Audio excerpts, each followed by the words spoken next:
Hey guys, it's Ryan. Just looking at this article from... Oh, that's my cat, Austin. I had some chicken earlier. He's still looking for it. I'm just looking at this article from the BBC. GreatBigBore sent me a link to this article about a 20-year-old Christian mobile phone shop manager. I'm assuming that she is the Christian manager of a mobile phone shop and not the manager of a shop that sells Christian mobile phones. This was in Florida. She stopped a would-be armed robber by preaching to him about Jesus. Her name is Nayara Goncalves. She apparently... Well, this guy walks into the store and guess he's got a gun and tries to rob her, and this says that she spent nearly 5 minutes persuading the man that he was doing the wrong thing. He eventually apologized and told her that the gun was a replica and that he was a Christian and he was embarrassed to be doing what he was doing. But he said that he needed $300 to avoid being evicted. $300. Wow. I wish my rent was $300. So she, Ms. Goncalves, claims that she was inspired by God to preach to him. Inspired by God. She says, what was it? He didn't look that bad. He didn't look like a criminal. Okay, a guy walks into your store. He has a gun. He demands money.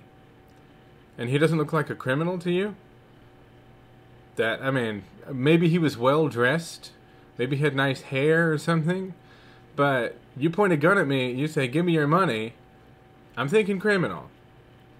First thing that's going to spring to my mind. And I find this story hilarious. I know that Ms. Goncalves is now going to tell people, he and herself, he came in to rob me, and I preached to him, and the power of the Lord changed him, turned him back, helped him, saved him, something like that. And it's really too bad that someone else couldn't have been inspired by God to stop him from robbing her in the first place. Or maybe, into giving him $300. Maybe God should have inspired somebody to give him $300 so he could pay his damn rent. But God apparently works in real mysterious ways. I know that's what they're going to say. People, are going to say about this. God works in mysterious ways. But this doesn't seem mysterious to me. This is messed up. Alright? What are the possible justifications for allowing this to happen? Mrs. Goncalves needs a faith boost. So God sends somebody to rob her with a fake weapon so that she can preach to him and have her faith restored? Or maybe the robber is having a crisis of faith, and God says, guess what? Grab yourself a fake gun and head over to the cell phone store and let's build some fucking faith. I don't see any justification for this that makes me go, oh yeah, I definitely see why God could not have done that in any other way. Why is it that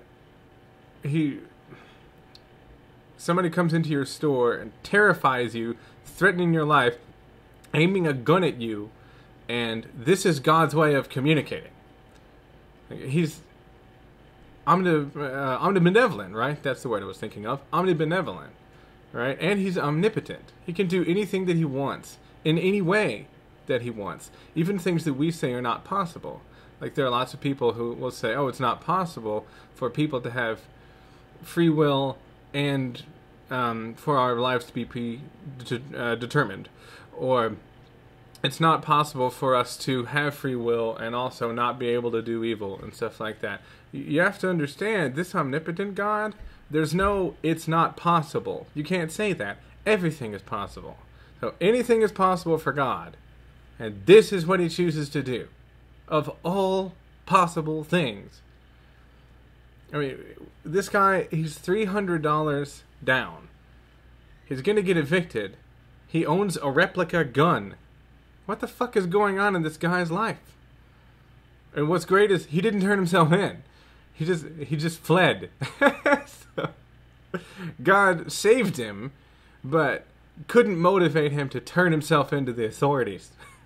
It's great. And I know there are plenty of people that will talk about the power of God and use this as verification for the power of God. And that's all we need right now. There's people saying, look, it really works. God really did save this person. And in response to that, let me go one click over. Germany mourns Love Parade victims at memorial service. This is still the BBC News. Germany has held an emotional memorial service for 21 people killed at the Love Parade dance festival this weekend. More than 500 people were injured during the Love Parade dance festival. And then, one click over that, Beyond Auschwitz, Polish town struggle to emerge from shadow of Nazi horror. Let's talk about God's glory a little bit again, huh? Funny how it comes and goes.